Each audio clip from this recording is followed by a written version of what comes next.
Well, it's I have a strong base in Dubai, so it's always been I do here every year I do a fashion show and I launch a winter festive collection.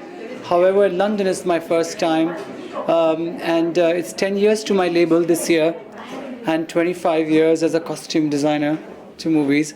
And I'm here for Karan Johar's film "Ae Dil Hai Mushkil." I'm starring Anushka Sharma and Aishwarya Rai.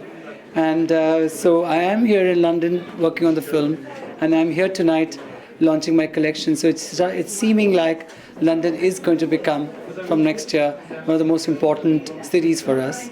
And we'll be a lot more here, and not just once a year, but maybe thrice a year with a collection. I have like the two biggest stores in India. Like my store in Delhi is a old vintage Haveli, which we converted into a store, and it's 9,000 square feet. And we're also opening in the courtyard of the Haveli, we're opening a menswear exclusive store. And in Mumbai also it's a really large, there are two stores opposite each other. And so when I think about, so that kind of, I feel covers a lot of India, you know.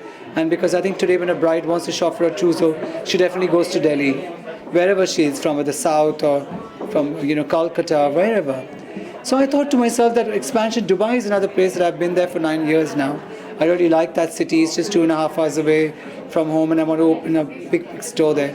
And then I think London is the place, and that's. So if you ask me, Manish, what's your plan for the next 6 months, and the first 6 months of 2016, and I would say opening a huge store in London and in Dubai.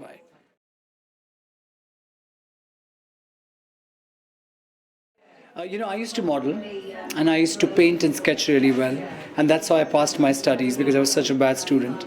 I was only fascinated and excited about Hindi movies. And while modeling, I started working in a boutique, like how Aashni Co as a sales boy, and really excited about selling clothes or attending to clients and everything. And I was 21 years old then, and then I said, okay, why don't I start, getting a tailor home and making clothes. And I met a photographer, showed my work to Sri Devi, who was at that time in '89 a very big actor. And she was a raging star at that time, and she really liked some of the stuff I showed her. And she said, why don't you style my photo shoots? And here I was at the age of 23, I was a costume designer, I could sketch. And so all the actors in the next 1 year were working with me. And so at that time, to me, it was very important that I learned the craft. I was, at workshops, understanding cuts and everything, and trying to ask directors and producers for narrating a script to me. Because before I came in, they used to not do that. They used to not narrate a script to a costume designer. So kind of, since I loved movies and I loved design, I said, why not, style in movies? So I was one of the first kind of designer to introduce styling into movies. And the whole system of shopping abroad is something that I started. If a girl is from London or she's from New York, she'll wear the clothes from that city, or hair won't change. Because before I came, when they wore Western clothes, the hair was short. When they wore Indian clothes, the hair is long. So I was like, how can that happen? How can a girl's hair change from scene to scene?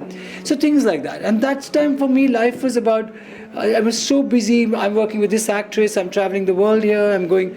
So I never ever thought that I would do mainstream, ever. And so it was all about movies, and I was only meeting movie people and working on clothes, and I'm doing this director's film, I'm doing that director's film. And then came Yashanavanti Birla, who offered me a store, and they said that it's 9 years or 10 years now that you've been doing movies. And there it was, and and then I launched a store. And then I was okay, and I worked there for about a year, 2 years, and then I moved on to Sheetal Design Studio and worked there as well. And there I was balancing between films and mainstream and trying to get a foothold of both films. I was already very established. And I thought this would be my life. And then I wanted to direct a film. So I left Sheetal Design Studio, and I said I wrote a script, and I said I would continue with costumes. But then in the meanwhile, I also launched my own label, which also from day one got me really busy. So the film went into a cold storage, and then there I was with my label and movies. Slowly, slowly, the label got really momentum, and we started with Indian clothes and only Indian clothes, and that's when it jumped up. And then it required a lot more attention, and so I started with menswear. So it's been. So what I'm trying to make a point is that it's in a way planned and not so planned, and then the last 5 years I think it's been labels taken over. Today when I do a film and give it that kind of time, it's actually coming in the way of the business of my label, because we've really grown even in the last 3 years. So the demand changes, your life changes, and if you are passionate and you're willing to work hard, that's what I mean. So if the label's doing well, there comes a time, oh my God, I need to restructure, rework things. I'm opening a store, the store needs a lot more clothes. Now when there are not more clothes, so it's something, it kind of goes through an automatic, And of course, I like a busy schedule. I don't like holidays. I'm not a Sunday person. And then now when the thought came of opening a store in London, we said we should do Western clothes as well. So this year at Couture Week and at Fashion Week, we did a lot more Western silhouettes with a lot of Indian embroidery.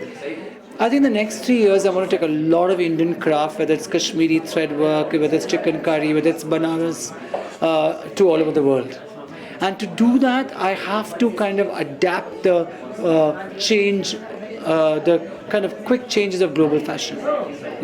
It cannot be done in isolation. So right now the focus is changed. So what I mean to say is that, like one day somebody asked me that, did you become what you had set out to be? And I said, what I had set out to be, I became years ago. But because you're on the go, or your ambition, or your purpose, or your aim changes. And that kind of pushes you to even create more. Like today for me, a year ago I was not doing gowns. And today I am doing gowns.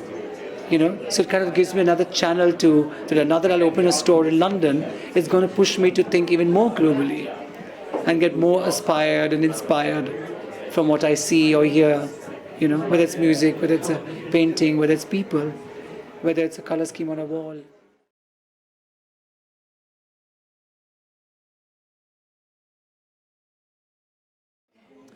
To me, fashion it's quite individual.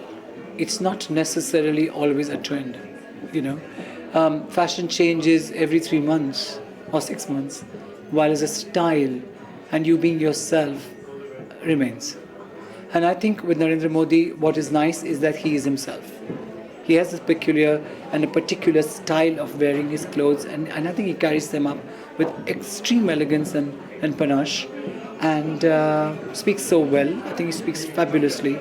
And I think that's what it is. And I think the man, it's also about what he does, what he speaks, also some way contributes and attributes to his style, And like for example, I've never really changed my, like if loose pants are in or balloon pants are in, I haven't suddenly started wearing them. So it's not necessary. Even me as a designer, I kind of like to move with the global trend, like to reinvent, but not leave the essence of what I believe. I think that's very important. I suddenly can't, after every 3 months, become another person. Then what am I? Who am I? I think that to maintain a season after season is extremely important.